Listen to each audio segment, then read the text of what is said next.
ഈ മാസം 9-നാണ് PSC reserve conductor rank list പ്രസിദ്ധപ്പെടുത്തിയത്. 18,000 പേരുടെ സപ്ലിമെന്ററി അടക്കം 52,909 പേർ റാങ്ക് ലിസ്റ്റിൽ ഇടം പിടിച്ചു. 9,016 ഒഴിവുകൾ ഉണ്ടെന്ന് കഴിഞ്ഞ നവംബറിലെ വിജ്ഞാപനത്തിൽ പറയുന്നു. എന്നാൽ 3,808 പേരുടെ ഒഴിവുകൾ മാത്രമാണുള്ളതെന്നാണ് KSRTCയുടെ നിലപാട്.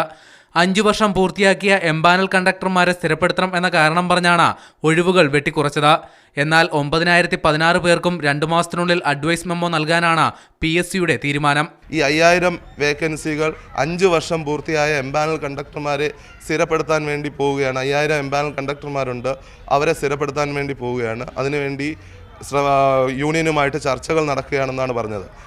യഥാർത്ഥത്തിൽ PSCയും ഗവൺമെൻറ്റും അതേപോലെ തന്നെ KSRTCയും ഒത്തുകളിക്കുകയാണ്.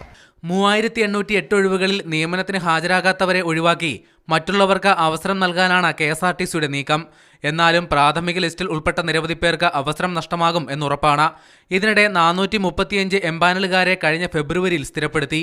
ഇതിനെതിരെ ഉദ്യോഗാർത്ഥികൾ ഹൈക്കോടതിയെ സമീപിക്കുകയും തുടർന്നുള്ള നിയമനങ്ങൾ താൽക്കാലികമായിരിക്കും എന്ന വിധി സമ്പാദിക്കുകയും ചെയ്തു.